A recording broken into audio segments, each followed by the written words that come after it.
Drug trafficking as a career is fraught with occupational hazards, most notably violence, which in extreme cases can cause death.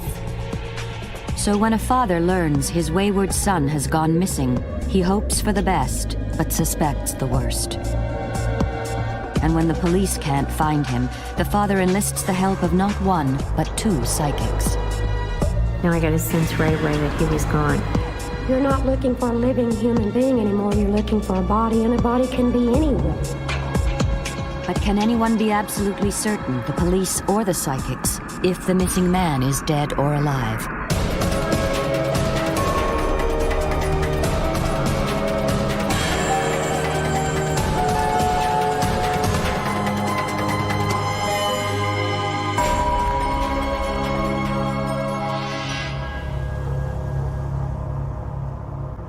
Back in 1994, Lawrence Mbroh was a businessman. He was, for all intents and purposes, an upstanding citizen, a member of the community. He had a fiance. His fiance and he had were to be married in 3 or 4 weeks. So he had all the characteristics of a normal citizen. Normal, except his business was dealing drugs. And apart from having a street name, Shaba, Lawrence Mbroh wasn't your stereotypical supplier. The number one anomaly in this whole situation was that it didn't appear as though he actually used drugs or had any involvement in drugs. His lifestyle didn't depict that. His family relationships didn't depict that. It appeared as though his involvement was just that of business. Apparently, Mbroh's plan was to make enough money to retire from the drug business, go straight, and start a new life with his fiancée in Dallas. But the best laid plans of mice and men. Oklahoma City 911. Okay, and what's your name, ma'am? If you could just calm down, we've got officers on their way to help you out. The call was from a woman who had been terrorized by thugs breaking into her home. The woman was Lawrence Mbroh's mother-in-law-to-be. There were 3 people in the residence when the incident occurred. There was a woman, she's about 45 years old, and there were 2 children, 9.5 or 10 years old, where the door burst open, and these 2 individuals, both of them with weapons, immediately began striking her, forcing her to the ground, covering her face, loud abusive threats, threatening to kill her, dragging her and telling her, you know, don't look at me, don't look at me, forcing her to the back of the residence where the children were found. At the same time, we're asking, you know, where's Shaba's money? Where's Shaba keep his property, his stuff? Of course, they were dumbfounded by the request. They didn't know what to think, and of course the kids were terrified, and the mother or the woman was cooperative. They all were.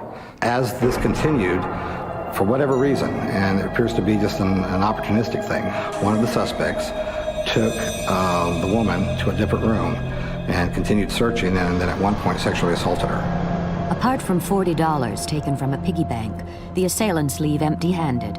When Evans interviews the victims, it becomes apparent that the men were looking for Lawrence Mbroh, but Mbroh is nowhere to be found. The fact that he doesn't return phone calls immediately raises suspicion. Had it not been for the fact that the home invasion also included reference to him, there would have been some resistance to taking that kind of complaint or that kind of concern seriously. But given the fact that there was a reference made to him during the home invasion, and that coincided exactly with the time that you know they lost contact with him, it was obvious that they were related. But in this case, because of the timing of Mbroh's sudden disappearance and the ransacking of his mother-in-law's home, Evans felt that there was an obvious connection. He called Mbroh's father and advised him to file a missing persons report with the Midwest City Police Department, the jurisdiction where Mbroh lived. Now there are 2 official police investigations. While Dan Evans of the Oklahoma City Police Department handles the home invasion, the missing persons case is assigned to Midwest City Detective Pam Gray. One of the first solid leads is the discovery of Mbroh's car, clean as the day it rolled off the assembly line. A normal car is going to have prints unless somebody didn't want prints there, in which case that's a red flag. Everything indicated to me something had happened to Lawrence Mbroh, that he had been killed. About a month into the investigation, Detective Gray received a phone call from Lawrence Mbroh's father. He came to accept the fact that his son was probably dead, but he wanted the body. He wanted to be able to bury his son. The father was so desperate to recover his son's body that he contacted a local psychic and wanted Gray to meet with her. I said I would be willing to do anything because we kind of reached a stalemate, a standstill as far as the investigation. A lot of people were talking to the detective in Oklahoma City, and their indication to me was they had been advised not to talk to anybody else, including me. Oklahoma City was working one aspect. I was working the missing person on Lawrence Mbroh. It's really kind of tough when you run into a stone wall. Gray, who'd never worked with a psychic before, was in for a rude awakening from her colleagues. Well, there was a lot of laughter, and I would constantly hear there was no reason for any comments to be made because they would all be humming the theme song to the Twilight Zone. Way out there, Earth calling Sky King, you know. Just rude comments, but you get used to it. Unperturbed, Detective Gray went and met with psychic Nita Lee. When I went to the appointment with Nita Lee, her first response to me was, "He's dead." I felt at that point that he was dead. I said, there's 3 guys that did it, and one of them seemed to be smaller than the other 2. Gray was really hoping for Nita to pinpoint a location. And I said, he's northeast of Oklahoma City. There's an old tin barn where he is. I said, he can hear the train as it goes by. So see, his spirit was very much there with him. A train, an old tin barn, and northeast of the city? Not exactly GPS accuracy. We're talking a lot of farmland, a lot of pasture land, a lot of ranches. The scope that Nita Lee gave me would have been impossible to walk it. But Nita did give one other clue. She said the body was not buried. If this was true, it was in practical terms a plus. We would probably have a better chance of locating the body than if it was buried. Because if it was closer to town, somebody would start smelling it. If it's out in the field, that possibility isn't going to exist. But hopefully somebody who owns some land or wherever would come across the body. Psychic Nita Lee was able to at least narrow down the search area to the northeast of Oklahoma City. Will a second psychic's clues lead Detective Pam Gray to the exact location and bring a sense of closure to Lawrence Mbroh's grief-stricken family?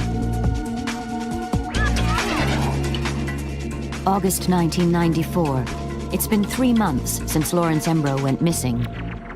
When psychic Nita Lee's predictions don't locate what everyone assumes to be a missing body, the father brings in another psychic, Dr. Sally Heading.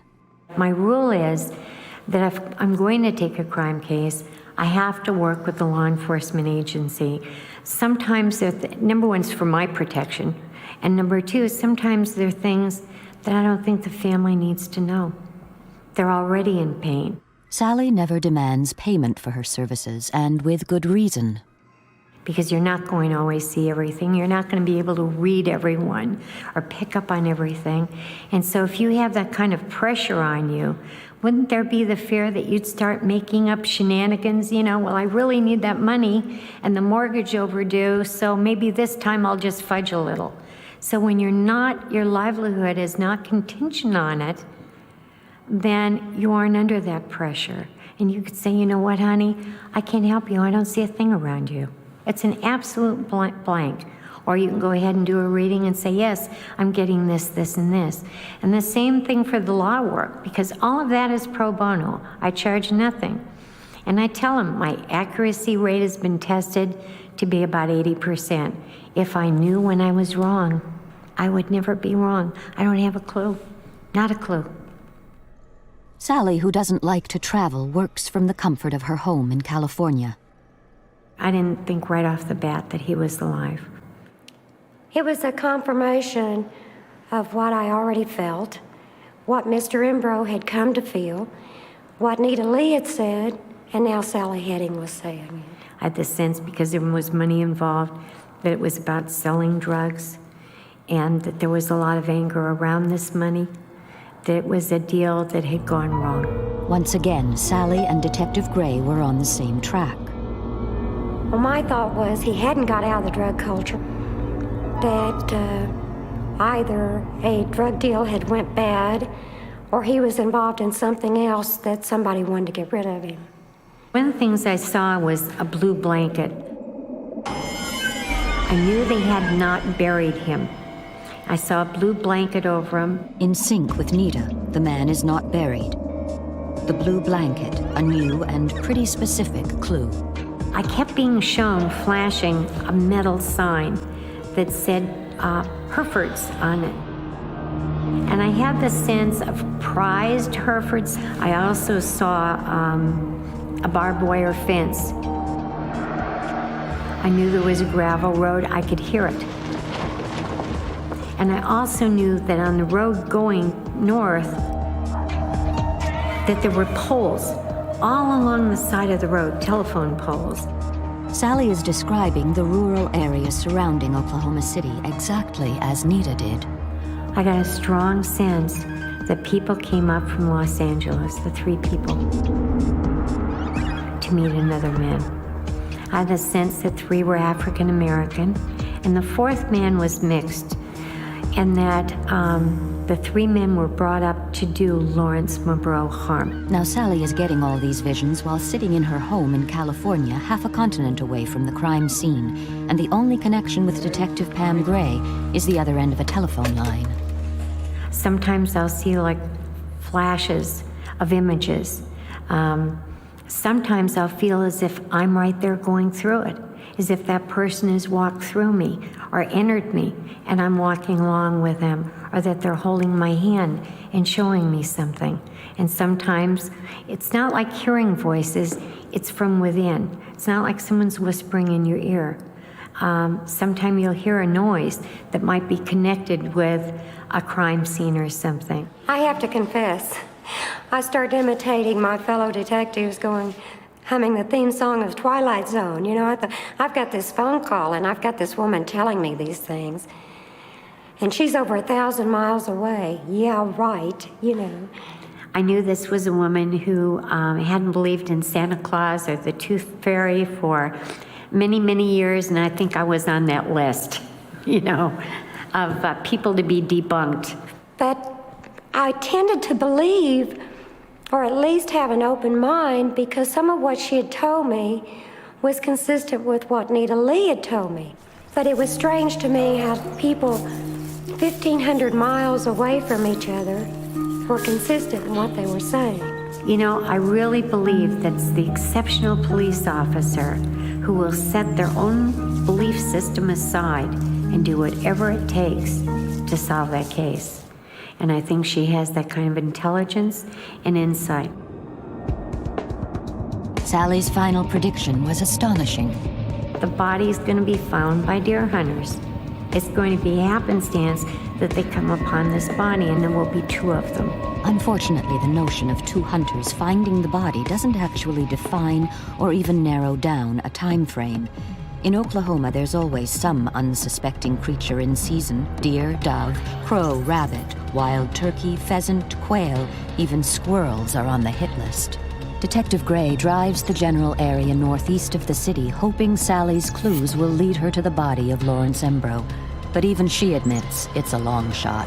You would have to have literally millions of people just walking side by side to cover every square inch. It's like the needle in the haystack. Hopefully you will see something, but the possibility of that are slim and none.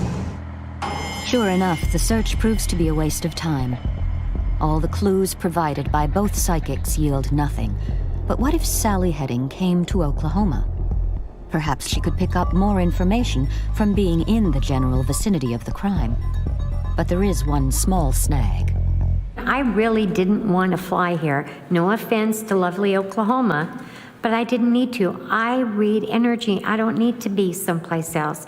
Energy is eternal. It's the same every place. I don't have to be right there to pick up on the energy. So I didn't feel I had to fly in. I knew I would not be the one that would, oh, here he is, I got him. Despite this, she reluctantly makes the journey to Oklahoma City. I came in for the family. There's nothing anyone can do that feels like enough. And so that was the energy that brought me here, to help the family. Did I feel that they were being any difference? No. Pam Gray, the detective charged with finding the missing Mbroh, is out of town the day Sally arrives. Detective Larry Beaver, who has never worked with a psychic before, is assigned to escort Sally around the city. I was a little bit apprehensive, to say the least, but I was a little excited also. Having an opportunity to work with someone outside the field of law enforcement seemed like it was going to be, like I said, exciting to me. I said, you know, once we get into Midwest City, I'll take over. I'll just tell you where to go, you know. Fortunately, we didn't end up in Cucamonga. Beaver takes Sally to a known crack house on the outskirts of the city. The rumor on the street was that this is where Mbroh may have met his end. 2 years before Mbroh went missing, a mass murder occurred here. 5 women were stripped and stabbed to death. Sally picks up on the bad vibrations. Wow, Can't imagine everything that's happened here. a lot of bad things. A lot of bad things.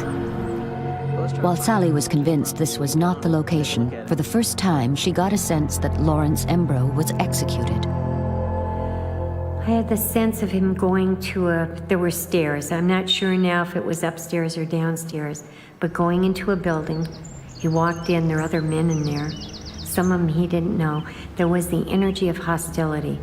He was anxious. I could feel that sense of anxiety, discomfort. You know, I don't want to be here.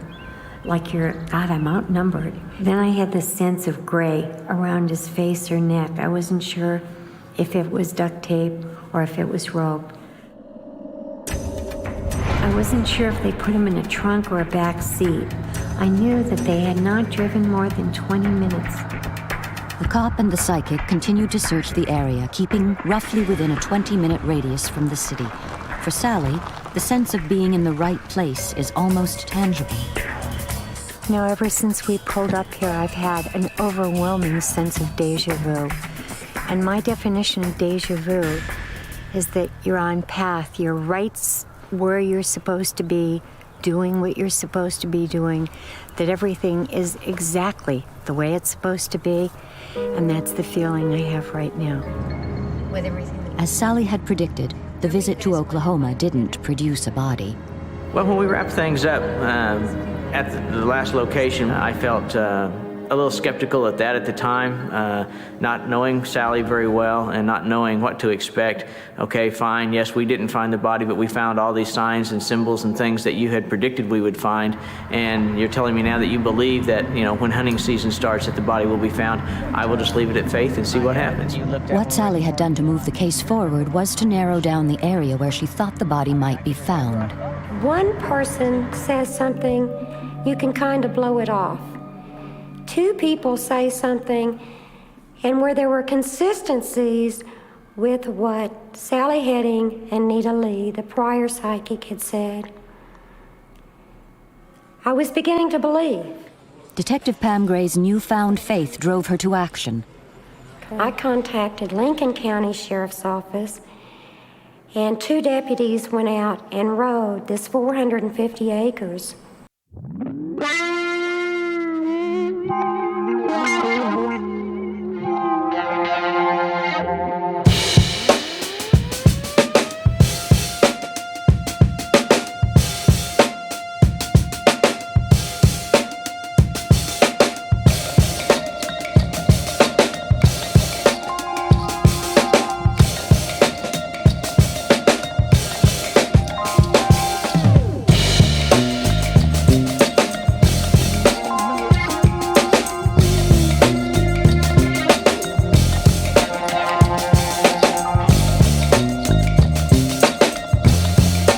Remains of Lawrence Mbroh, exactly as psychic Sally Heading predicted.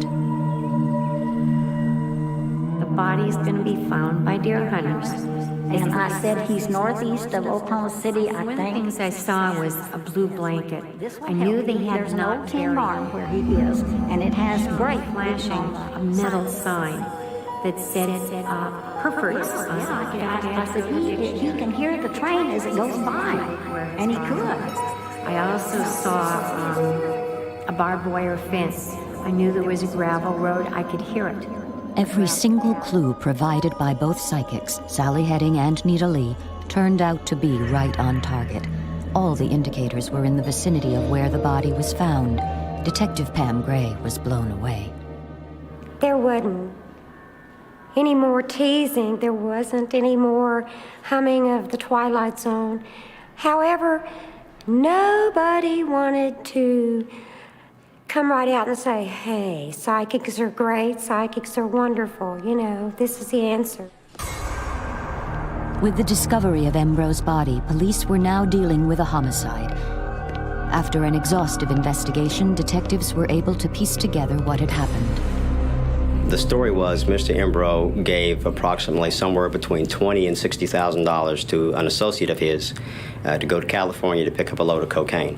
He reportedly bought a Lexus, went out to clubs, frequented ladies or women, and squandered all the money. To most dope dealers, they have to, or they're going to demand respect, because if they don't have it, they're not going to be able to do their work. If you don't respect them, you're not going to pay them. And a lot of dope dealers will front you dope. In other words, they'll give you the dope without the money on your word that you're going to pay them back. They only do that if they know you or if they respect you as someone in the business. If you don't have any respect on the street, whether you're a dope dealer, you're a cop, you're a doctor, or whatever, you're not going to get very far. There's no honor among thieves, but they do value respect very highly. They don't always earn it, but they value it. The gentleman with the new Lexus was Steve Gray. Mbroh, who naturally wanted his money back, put the squeeze on Gray. Gray called his gang member friends in LA, including a man by the name of Isaac Johnson. According to Johnson, Gray wanted Mbroh off his case, to do what it takes to scare him into backing off. As payment, they keep whatever money they find. However, before they get a chance to confront him, Mbroh makes a surprise visit to Steve Gray's girlfriend's apartment. Little does he know, the gang from LA are inside. Lawrence comes to the door, opens up his jacket, shows his gun, says he wants his money or he wants him. So Steve invites him inside, says, I've got some money, let me pay you something, I'll get you the rest later. As soon as he walks in the door, Isaac Johnson tells us that he punches him in the face and Lawrence Mbroh goes down. They then commence to beating him with their weapons and with their hands and feet until they subdue him. Lawrence Mbroh died from his wounds. The gang wrapped his head with duct tape, placed him in a blanket, and dumped him on the outskirts of town. The duct tape was exactly as Psychic Sally Heading described. The blanket, down to the color blue, was exactly as she described. Even Sally can't fully explain it.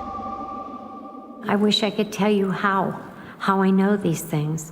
How did I know it was a blue blanket? There are a lot of colors to pick from there. Is it a lucky guess? Do you know there are times I've really wondered that seriously? Could these be lucky guesses? Am I just doing, randomly da-da-da-da-da? But it comes so quickly and so strongly, I don't believe so.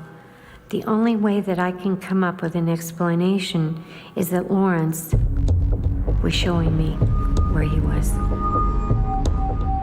All the gang members were charged and found guilty in the murder of Lawrence Mbroh. Lawrence Mbroh was 29 when he was murdered. He had planned on going straight, getting married, and moving to Dallas. Unlike many in his trade, he wasn't a drug user.